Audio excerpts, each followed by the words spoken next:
நா மா சி வா யா 5 எழுத்து. இந்த நா மா வந்து உயிர்களினுடைய உயிர்களுடைய வினை.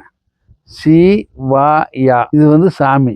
அதாவது இந்த உயிர்களை படைச்சவர் அவரு. அதுல வந்து சி வா யா நா மானா நாமா வந்து பின்னால வந்துடுது. இந்த உயிர்களுடைய ஆணவ மூலம். நம சிவாயன்னா அந்த ஆணவ மூலமும் உயிர்களும் முன்னால் நிக்குது, சிவா பின்னால போயிடுது. அதுதான். ஓமுக்கு என்ன பொருள் சாமி? ஓமுக்கு அதுல ஒரு பெரிய பொருள் ஒண்ணு இல்லை, இறைவனுடைய புகழ், அவ்வளவுதான். ஓம்ங்கிறது இறைவனோட புகழா? புகழ். அந்த ஓங்காரம் ஆ உ இம், ஆ உ இம், அதான் ஓம். இந்த குரல் குரல் வந்து இறைவனுடைய புகழ சொல்றது. முருகனுக்கும் அதேதான், ஆ உ இம் ஓம். அதனாலதான் எல்லாருமே ஓங்காரம் சொல்லிட்டு நிறைய இடங்கள்ல போத வஸ்துக்கள் நிறைய பயன்படுத்தப்படுது. நீங்க காசி எல்லாம் போனீங்கன்னா உங்களுக்கே தெரியும். இல்ல, காசியில அதிகமா இல்ல. போத வஸ்துக்களுக்கும் இறைவனுக்கும் சம்பந்தம் இல்ல. போதை இறைவனா கொடுக்குறாரு. இறைவன் ஆன்மீகம் ஒரு போதை என்ன, எல்லாமே ஒரு போதை தான். மதம் மக்களுக்கு அபின்னார் மார்க்ஸ், கார்ல் மார்க்ஸ். மதம் மக்களுக்கு அபின்னார், இது மாத்திரம் இல்லை. பரவலாவே பொதுவா என்ன ஒரு பேச்சு இருக்குன்னா, சிவன் சிலைய வீட்டுல வச்சு வழிபட்டாலே துன்பங்கள் வரும் அப்படின்னு பரவலா சொல்றாங்க சாமி. அது சாமி என்ன வேலை செய்வாரு? ஒரு வேலையும் செய்ய மாட்டார். சத்தியமா ஒண்ணும் செய்ய மாட்டாரு. அப்படி செய்யறவரா இருந்தா ஒருத்தனும் இருந்தாலும் விடமாட்டான். ஒண்ணுமே பண்ணாத தெய்வத்தை நம்ம எதுக்கு தூக்கி பிடிச்சி சுத்திட்டு இருக்கோம்? அதுதான் நமக்கு பண்ணுதுன்னு நம்ம நினைக்கிறோம். இறைவன் இருக்கானா இல்லையாங்கிற சந்தேகம் வேண்டாம். இறைவன் கொடுக்கறதுங்கிறது அதுதான். அப்ப இறைவன் இருக்கா, அவன் கொடுக்குறான். இவனுடைய எண்ணம் இப்படி. அவன் ஒருத்தர் தொழில் பண்றான், வியாபாரம் பண்றான், எல்லாம் தொலைச்சு போடுறான். பிள்ளையே பிறந்துருச்சு, அந்த பிள்ளை கல்யாணம் முடிச்சு கொடுத்து திரும்பி இவங்கிட்டவே வந்துருச்சுன்னா என்ன பண்ற? சாமியாவது ஒன்னாவது மயிர புடுங்குது போப்ப. வந்தா வரவன் வந்தா சாமி, வீணா போயிட்டான்னா கடவுள் இல்லை. அது கல்லு. கடவுள் இல்லைன்னு சொல்ல மாட்டோம் தைரியமா. கல்லு. சரி, நல்லதே பண்றோம், நல்லதே செய்யறோம். ஆனா நம்ம துன்பம் அவங்கள மேற்கொண்டு ஆட்கொண்டுட்டே இருக்கும். அதையும் எல்லாம் மேல இறைவன் பார்த்துக்குவான் அப்படின்னு சொல்லி தொடர்ச்சியா அவங்க சில விஷயங்கள் பண்ணிக்கிட்டே இருப்பாங்க. அப்படிங்கிறப்போ நல்லவங்களுக்கு நல்ல செயல் பண்றவங்களுக்கு ஏன் உங்க இறைவன் ஏன் தொடர்ந்து துன்பத்தை கொடுக்கிறாரு?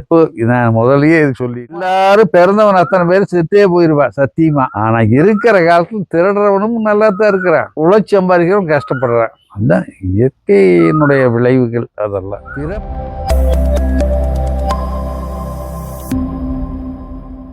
சிவனை ஏன் சுடுகாட்டு சாமின்னு சொல்றாங்க? சிவனை சொல்றது என்ன காரணம்னா, ஆக்கல், அழித்தல், காத்தல், இப்படி 3 இது சொல்றாங்க. இன்னொரு இது இருக்கு. இப்படி இவர் அழிக்கிற சாமின்னு சொல்லி சுடுகாட்டு சாமி, ருத்ரன் அப்படிமா.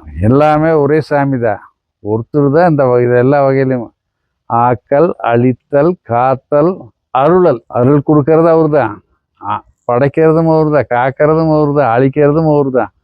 ஆனா நம்ம இந்த கதைகளுக்காக பல கடவுள்கள் உள்ள கொண்டு வர்றாங்க. அதில் மகாவிஷ்ணு, பிரம்மா, இப்படி ஒவ்வொரு சாமியும் கொண்டு வர்றதுனால நம்ம இவர் அழிக்கிறதுனால இவரை ருத்ரன்னு சொல்லுவாங்க. ருத்ரன் தான் சுடுகாட்டு சாமின்னு சொல்றாங்க.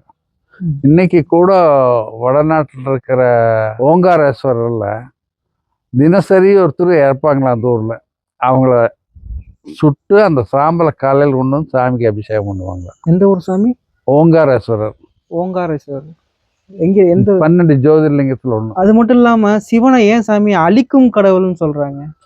அதாவது இது ஒரு காலத்துல எழுதி வச்சாங்க. அதான் நான் தான் சொன்னேன், முதல்லயே சொல்லிட்டேன்.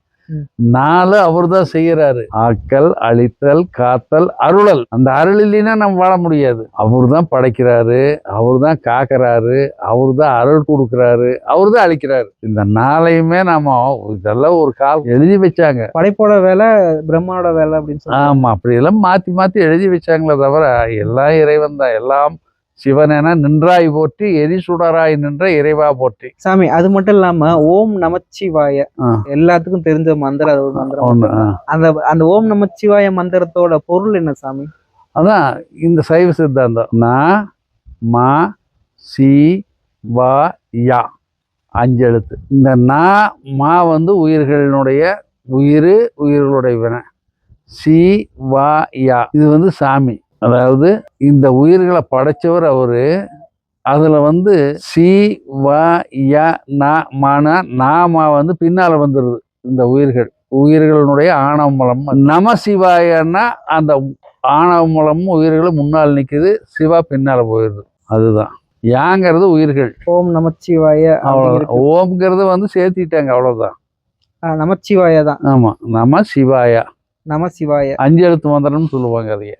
5 எழுத்து மந்திரம். ஆமா. இப்போ ஓம்ங்கிறது இப்ப பின்னாடி சேர்த்துக்கிட்டது தான். அது எப்ப சேர்த்துறாங்கன்னு தெரியாது. இயற்கையே வர்றது அப்படி வருது. எல்லாத்துக்கும் நம்ம இப்போ திருமுருகன் பூண்டி, இந்த ஊருக்கு பேரு முருகன் பூண்டி. அதாவது முருகன் இங்க வந்ததுனால ஊர் முருகன் பூண்டி. இந்த திருங்கிறது அடைமொழி. இப்படித்தான். அப்படி ஒவ்வொரு ஊருக்குமே அந்த திருங்கிறது முதல்ல வந்ததுனால திருப்பொக்குளியூர் அவினாசி. திரு பொக்குளியூருங்கிறது இறைவன் பேரு, திருங்கிறது அடைமொழி. இப்படிதான் ஒவ்வொரு ஊர் பேரூர்.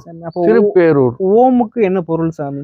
ஓமுக்கு அதுல ஒரு பெரிய பொருள் ஒண்ணு இல்லை, இறைவனுடைய புகழ், அவ்வளவுதான். ஓம்ங்கிறது இறைவனோட புகழா? புகழ். அந்த ஓங்காரம் ஆ உ இம், ஆ உ இம், அதான் ஓம். இந்த குரல் வந்து இறைவனுடைய புகழை சொல்றது. முருகனுக்கும் அதேதான், ஆ உ இம் ஓம். அதனாலதான் எல்லாருமே ஓங்காரத்தை சொல்லுவாங்க. சிவன் பேரை சொல்லிட்டு நிறைய இடங்கள்ல போத வஸ்துக்கள் நிறைய பயன்படுத்தப்படுது.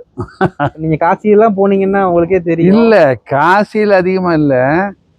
நீங்க பத்ரிநாத், கேதார்நாத் அந்த சைடெல்லாம் போயிட்டோம்னா அந்த பார்டர் சைடுகள் எல்லாமே அவன் கோயிலுக்கு வாசல்லையே வித்துட்டு இருப்பானுங்க. கஞ்சா விற்பானுங்க, அபின் விற்பானுங்க. அந்த கஞ்சா போட்டு இழுக்கிற மாதிரி ஒரு மண்ணில் பைப்பாட்டா பண்ணி விற்பானுங்க. அதை எடுத்து வாங்கி போட்டு அங்க உட்காந்துட்டு குடிச்சிட்டு இருப்பானுங்க. அந்த சாமியார்களுமே அதைத்தான் உட்கார்ந்துட்டு குடிச்சிட்டு இருப்பானுங்க. அது நிர்வாண சாமியார்னு சொல்றவனும் அவரும் அதில் தான் இருப்பான். அது ஒரு போதவஸ்தை, அவ்வளவுதான். இதுக்கும் இந்த கடவுளுக்கு ஏதாவது எல்லாத்தையும் படைச்சது கடவுள். நாம் உபயோகப்படுத்த கடவுள் பேர் சொல்லிக்கிறோம். இப்போ நம்ம மதுரை சைடு கருப்பராய, இன்னொன்று மதுரை வீரன், இப்படியெல்லாம் ஆடுவாங்க. சாமி வந்து ஆடுறதுங்கிறது கருப்பான்னு பாட்டுக்கெல்லாம் நிறைய பாடுவான். 2 பக்கம் அருவாள் வச்சுட்டு நிற்பான். அது மேலே ஏறி நின்று ஆடுவான், பாடுவான். அவனை பார்க்க போகிறவன் எல்லாமே பீடி வாங்கிட்டு போவான், சுருட்டு வாங்கிட்டு போவான், சாராயம் வாங்கிட்டு போவான், கறி வாங்கிட்டு போவான். சாமி கேட்டுதான். சாமி கேட்கல, நமக்கு என்ன தேவையோ அதை வாங்கி நம்ம சாப்பிட்டுக்கிறோம். இன்னைக்கு அதான் நடக்குது. தெரிஞ்சு, அதாவது உண்மையா இருக்கணும்னா நம்ம அதெல்லாம் செய்யறது இல்லை. போலியா இருக்கிறவன் என்ன பண்றான், இது பகல்ல எல்லாம் சாமியார் வந்து பொழுதோட ஜாலி பண்றான். அப்ப அந்த போத வஸ்துக்களுக்கும் இறைவனுக்கும் சம்பந்தம் இல்லை. போதை இறைவனா கொடுக்குறாரு. இறைவன் ஆன்மீகம் ஒரு போதை என்ன, எல்லாமே ஒரு போதை தான். மதம் மக்களுக்கு அபின்னார் மார்க்ஸ், கார்ல் மார்க்ஸ். மதம் மக்களுக்கு அபின்னார். இது மாத்திரம் இல்லை. இப்ப நான் சாமியாரு, இப்ப நான் என்ன உட்காந்துட்டு இருக்கிறேன், அங்கிருந்து 2 பேர் வந்து நம்ம காலை தொட்டு கும்பிட்டா நம்மளுக்கு ஒரு ஆனந்தம்.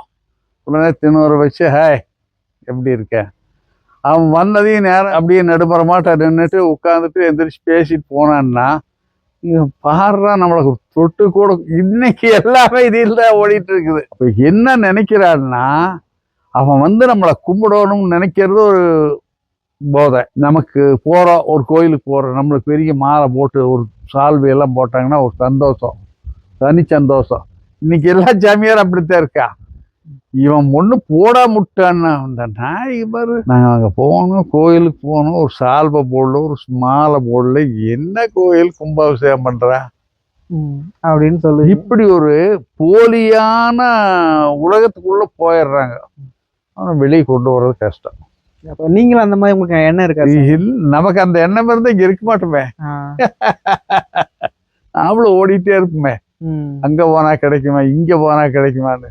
நான் வந்து இருக்கிறதெல்லாம் எடுத்து போட்டு அனுப்பிச்சிடலாம்னு எடுத்து வைக்கிறோம் தம்பிய வச்சுட்டு. என்ன, அதாவது உலகத்திலேயே ஒரு கேவலமானது என்னன்னா இந்த சால்வை. அது இந்த பட்டு சால்வையாட்ட பல ஜரிகை சால்வை. ஒரு மூக்கு துடைக்கிறதுக்கு கூட அதை கொண்டு போய் மடிச்சு பொட்டியில வச்சு, பீரோவில் வச்சு, உள்ள வச்சு, வெளியே வச்சு. ஆனா இதைத்தானே இதுதான் போதை.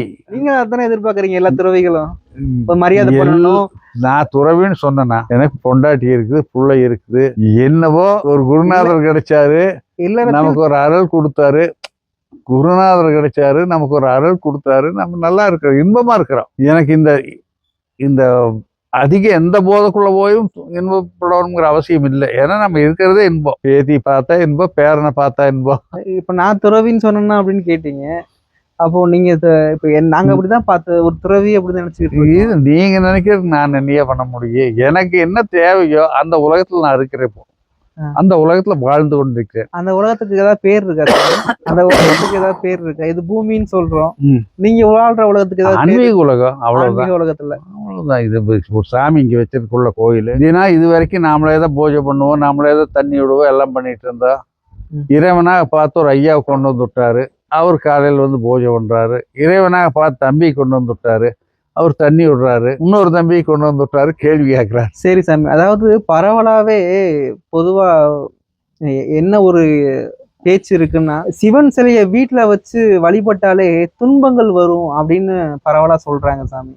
அது ஏன்னா ஏன் அதை சொல்றான்னா, வீடுங்கிறது ஒரு சுத்தம் இல்லாத இடம். நான் குடும்பம் இருக்குது, எங்க வீடு இருக்குதுன்னா வீட்டுல வந்து கறி சாப்பிடுவாங்க, பிள்ளைங்க பசங்க சாப்பிடுவாங்க, பேரன் பேச்சு சாப்பிடுவோம், உரமுறை வந்தால் ஏதாவது செஞ்சு போடுவாங்க, முட்டை வாங்கி கொடுப்பாங்க.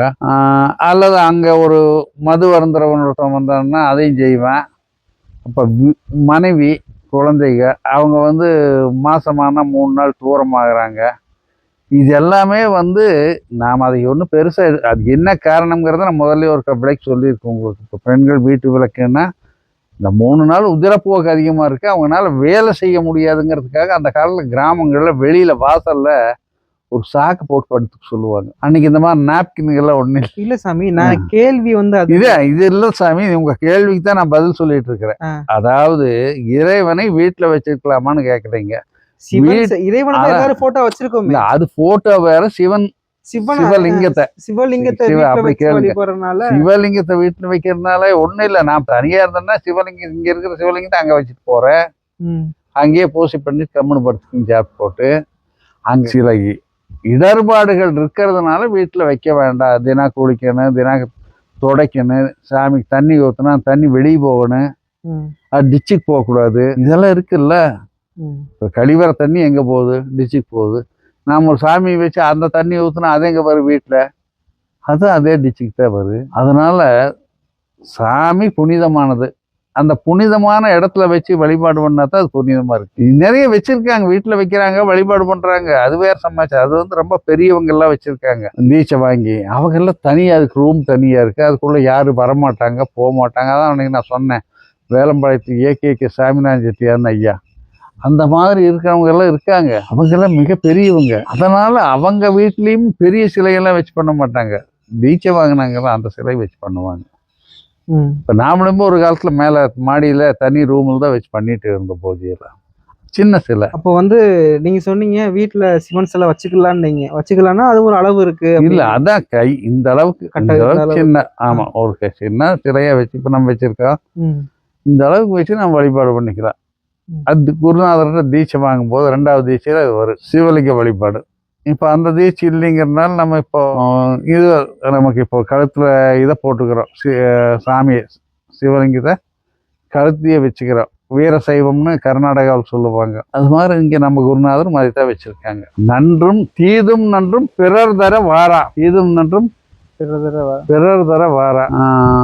அது நாமளே தேடிக்கிறது தானே. நீங்கள் நம்மளால நடக்கவே முடியலையா, பஸ் ஏறி நான் இங்கேருந்து காஷ்மீர் வரைக்கும் போகணும்னு ஆசைப்பட்ட முடியுமா? முடியாது. அப்படி ஆசைப்பட்டு பஸ் ஏறினா எவ்வளோ போகலாம்? இங்கேருந்து கோயம்புத்தூர் கர்நாடகா வந்துச்சுன்னா ஆசை கீழே இறங்கி பஸ் விட்டு, ஐயோ சாமி உடம்பே முடியலையே அப்படின்னு. அப்படிதான் எல்லா துன்பத்தையும் நாம தான் தேடிக்கிறோம், எல்லா இன்பத்தையும் நாம தான். இன்பம் நம்ம என்ன நினைக்கிறோம்னா, இப்போ இறைவனை உணர்ந்தவன், அந்த இறை உணர்வு தான் இன்பம். இப்போ நாம் இருக்கிறோம்னா இங்கே நேரம் சிரிச்சிட்டே இருக்கிறோம், சந்தோஷமா இருக்கிறோம். எதுக்கால சாராய கடையில் உட்காந்துருக்கிறேன், அதை இன்பம்ங்கிறான். அப்போ ஒரு பொம்பளை பார்க்குறேன், அது இன்பம்னு நான் நினைக்கிறேன். ஒரு நல்ல கறி திங்கணும், மாமிசம் சாப்பிடணும்னு ஆசைப்படுறேன், அதை இன்பம்னு நினைக்கிறேன்.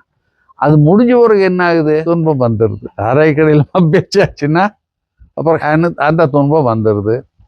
பொம்பளை கிட்ட போகிற அவன் ஜோப்பில் இருக்கிற காசு போகிற அவ கொடுக்கணும் போகிற நமக்கு அடுத்த வேலை டீ காசு இல்லையாங்கிற துன்பம் வந்துடுது. இப்படித்தானே போகிற துன்பமா? துன்பம் சாமி தலைகள்லாம் வர்றது இல்லையா? சாமி எங்க போய் தலையிடுறாரு, கால் விடுறாரு. எனக்கு எதுவுமே தலையிடாதது, நாம தேடுறது தான் எல்லாமே. இப்போ சாமி என்ன வேலை செய்வாரு? ஒரு வேலையும் செய்ய மாட்டார், சத்தியமா ஒன்றும் செய்ய மாட்டாரு. அப்படி செய்யறவளா இருந்தா ஒருத்தனும் இருந்தாலும் விடமாட்டான். இந்த சாமி இருக்காருன்னா தினம் ஒரு பாட்டில் தண்ணி பால் கொண்டு வர்றான், நாட்டு மாட்டு பால் விடுறோம், ஒரு வாழைப்பழத்தை வைக்கிறோம், 2 பூவை மேலே வைக்கிறோம், பூசை பண்ணுறோம். ஒரு வேளைக்கு இப்போ பெரிய கோயில்களுக்கு போனோம்னா அவனுக்கு நிறைய சக்கரை பொங்கல், பாயசம், அது இதுன்னு வைக்கிறான். அதுவுமே பெருமாள் கோயிலில் தான் வைப்பான். அதிரசம், அப்படி நிறைய அக்கார அடிசல், வெண்பொங்கல்னு. சிவன் கோயில் எப்பவுமே அந்த பச்சை அரிசி போட்டு அந்த ரேஷன் கடையில் வாங்கிட்டு அது புழு ஊறிட்டு இருக்கு, அதை போட்டு ஆக்கி தூக்கி கொண்டு சாமிக்கு முன்னால் கீழே போடுவேன், பிடிம்பேன், சாப்பிட்றான்னு. இங்கே அவன் அதை செஞ்சேன். நாம் என்ன பண்ணுறோம், ஒரு பழமோ 2 பழத்தையும் வைக்கிறோம், சாப்பிடு சாமி அப்படிங்கிற கொஞ்சம் பாலை காட்டுறான். இது எல்லாம் அவன் சாப்பிட்ற மாதிரி இருந்தால் ஒருத்தன் கோயிலுக்கு போக மாட்டான். ஒண்ணுமே பண்ணாத தெய்வத்தை நம்ம எதுக்கு தூக்கி பிடிச்சி சுத்திட்டு இருக்கோம்? அதுதான் நமக்கு பண்ணுதுன்னு நம்ம நினைக்கிறோம். ஓ, கல்யாணம் மனிதனுடைய வாழ்க்கை ஒரு சக்கரம். அந்த சக்கரத்துல முதல்ல குழந்தை பருவம். இந்த குழந்தை பருவத்தில் தாய் தந்தை என்ன வேண்டாங்க? அதுக்கு சாமி குழந்தைக்கு சளி பிடிக்கக்கூடாது, காய்ச்சல் வரக்கூடாது, ஏட்டு குணம் வரக்கூடாதும்பா. ஏட்டு குணம்னு என்னன்னா, அந்த குழந்தை காற்று கருப்பு பிடிச்சிக்குமாமா. அதுக்கு போய் ஏடு எழுதிட்டு வருவாங்க, ஓலை இதில் நறுக்கில் எழுதிட்டு கட்டி விடுவான். ஆக இப்படி அந்த குழந்தை வளர வரைக்கும் ஒரு 2-3 வயசு, 4 வயசு, 5 வயசு ஆக வரைக்கும் அதனுடைய பக்குவத்தம் பார்த்துருப்பாங்க. ஆச்சா, இது ஒரு பருவம், குழந்தை பருவம். அப்புறம் அதுக்கு மேலே பள்ளிக்கூடம் அனுப்பிச்சோன்னா என்ன பண்ணுறோம்? சாமி பையன் நல்லா படிக்கணும், பாஸ் பண்ணணும், 100 மார்க் வாங்கணும். கம்மியாக மார்க் வாங்கினே இவனை ஒத்துக்க மாட்டானா? 100 மார்க் வாங்கணும், 80 மார்க் வாங்கணும். இது 10ஆவதுக்கு மேலே வந்துட்டான்னா சாமி அவன் காலேஜில் நல்லபடியாக படித்து பாஸ் பண்ணணும், ஐடி வேலை கிடைக்கணும். அந்த ஆசைக்கு அப்புறம் அடுத்தது என்ன பண்ணுறா? பொண்ணு பார்க்க போகிறது ஒரு ஆசை. அப்புறம் அந்த பொண்ணுக்கு ஒரு குழந்தை பிறக்கிறது ஒரு ஆசை. ஆக மொத்தம் நாம் இப்போ நம்ம வீட்டில் பையன் பிறந்துருச்சுன்னா என்ன பண்ணுறோம்? சந்தோஷப்படுறோம், பரவாயில்ல பையன். இப்போ எனக்கு 2 பொண்ணாக இருக்கிற காலத்தில் எங்கள் சொந்தக்காரிலேயே 2-3 பேர், ஐயோ 2 பிள்ளையாண்ணா. இப்போ அவன் வீட்டில் 2 பிள்ளை, அவளுக்கு பிள்ளை. அதனால மனிதன் ஆசைப்படுறதெல்லாம் நடந்துருச்சுன்னா இறைவன் கொடுக்குறார். இதுதான் இறைவன். இங்கதான் இறைவனை கொண்டு வந்து நிறுத்துறேன். அப்போ இறைவன் நமக்கு இதெல்லாம் செஞ்சிருக்காரையான்னு சந்தோஷப்படுறோம். அதுதான் இறைவன் கொடுக்கறது. இறைவன் இருக்கானா இல்லையாங்கிற சந்தேகம் வேண்டாம். இறைவன் கொடுக்கறதுங்கிறது அதுதான். அப்போ இறைவன் இருக்கான், அவன் கொடுக்குறான். இவனுடைய எண்ணம் இப்படி. அவன் ஒருத்தர் தொழில் பண்ணுறான், வியாபாரம் பண்ணுறான், எல்லாம் தொலைச்சி போடுறான், பிள்ளையே பிறந்துருச்சு. அந்த பிள்ளை கல்யாணம் முடிச்சு கூட திரும்பி இவங்கிட்ட வந்துருச்சுன்னா என்ன பண்ணுற? சாமியாவது ஒன்றாவது மயிர புடுங்குது போப்ப. வந்தா வரவன் தான் சாமி, வீணா போயிட்டான்னா கடவுள் இல்லை. அது கல் கடவுள் இல்லைன்னு சொல்ல மாட்டேன் தைரியமா, கல். சரி சாமி, அதாவது ஒரு 10 மாடி பில்டிங்ல இருந்து ஒரு நல்லவன் ஒரு கெட்டவன் 2 பேரும் குதிக்கிறாங்க. இத நல்லவனா இருக்குன்னு அந்த இறைவன் காப்பாத்துமா? கண்டிப்பா காப்பாற்ற மாட்டேன். 10 மாடி பில்டிங்ல இருந்து இப்ப கரண்ட், இப்ப நான் சொல்றேன், நான் சாமியாரியா கேள்வி கேட்டுறேன். 10 மாடி பில்டிங்ல நல்லவனா இருந்தா கெட்டவனா இருந்தா கீழே விழுந்து சாகத்தான் போறான். அது கண்டிப்பா செத்தே தீரணும். நல்லவங்கிறனால இறைவன் காப்பாற்ற போறது இல்ல, கெட்டவங்கிறனால இன்னும் அழிக்க போறதும் கிடையாது. இல்ல அதான் அப்படிங்கிறப்போ எது நல்லது பண்ணா நல்லது நடக்கும், கெட்டது பண்ணா கெட்டது நடக்கும். ஆமா, நல்லது கெட்டதுங்கிறது அவரவர் சார்ந்தது, அவரவர் வினை. 10 மாடி கட்டடத்துல இருந்து குதிக்கிறவனுக்கு அறிவு இருக்காது. 10 மாடி கட்டடத்துல இருந்து கீழே குதிக்கிறவனுக்கு அறிவு இல்லாம குதிக்கிறான், அவனை கடவுள் காப்பாற்ற மாட்டாரு. இந்த 10 மாடி கட்டடத்துல இருந்து குதிச்சா என்ன ஆகுங்கிற சிந்தனை நல்லவனுக்கு இருக்கு.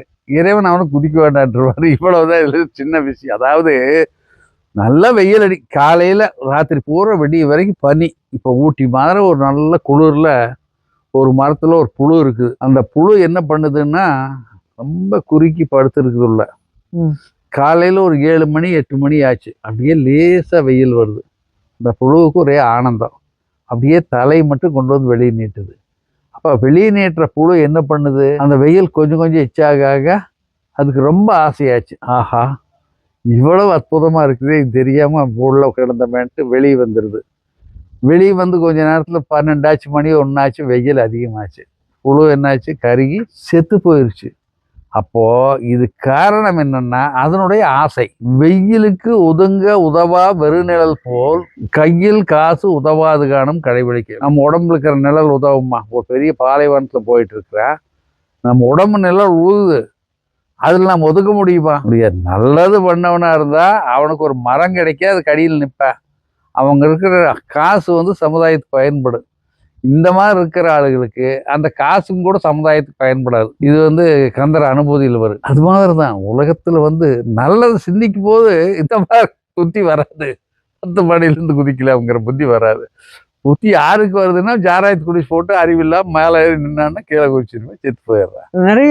நிறைய பேர் நல்லதே பண்றோம், நல்லதே செய்றோம். ஆனா நம்ம துன்பம் அவங்கள மேற்கொண்டு ஆட்கொண்டுட்டே இருக்கும். அதையும் எல்லாம் மேல இறைவன் பார்த்துக்குவான் அப்படின்னு சொல்லி தொடர்ச்சியா அவங்க சில விஷயங்கள் பண்ணிக்கிட்டே இருப்பாங்க. அப்படிங்கிறப்போ நல்லவங்களுக்கு நல்ல செயல் பண்றவங்களுக்கு ஏன் உங்க உங்க இறைவன் ஏன் தொடர்ந்து துன்பத்தை கொடுக்கிறாரு? நான் முதல்லயே இது சொல்லிட்டேன்.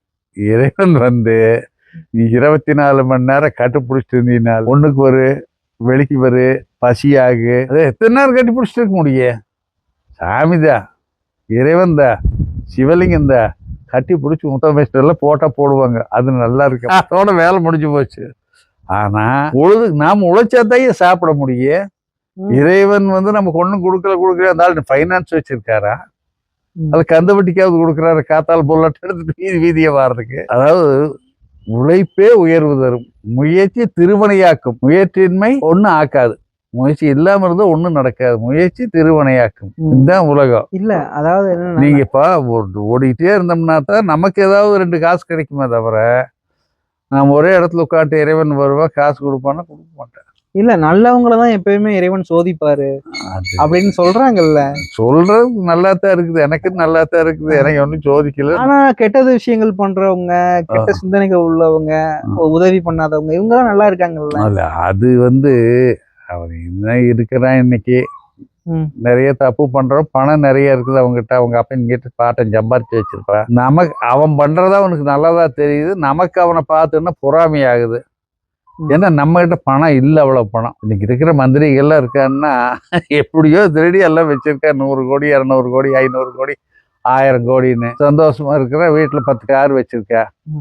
நமக்கு ஒண்ணு இல்லை, நாம நல்லவன் அவன் கெட்டவன் அப்படின்னு நாம நினைக்கிறோம். ஆனா உண்மை அது இல்லையா? உண்மை அது இல்ல. அவன் என்ன போய் எல்லாரும் பிறந்தவன் அத்தனை பேர் செத்தே போயிருவான் சத்தியமா. ஆனா இருக்கிற காலத்துல திருடுறவனும் நல்லா தான் இருக்கிறான், உழைச்சி சம்பாதிக்கிறவன் கஷ்டப்படுறான். அந்த இயற்கையினுடைய விளைவுகள் அதெல்லாம். பிறப்புங்கிறது வந்து எந்த தாய் தகப்பல வயிற்றுல பிறக்கிறோமோ அதுக்கு தகுந்த வாழ்க்கைகள் அமையுது. அவன் நல்லவனா இருந்தா அந்த பணத்தை மறுபடியும் பெருக்கிறான், கெட்டவனா இருந்தா தொலைச்சிடறான். சூதாட்டா அது இது மது. இறைவன் சத்தியமா வந்து கையில பிடிச்சி கூட்டிட்டு போக மாட்டார். நானே சொல்றேன், உணர்த்துவார். இறைவன் நமக்கு நல்லதா வழிகாட்டுவார்.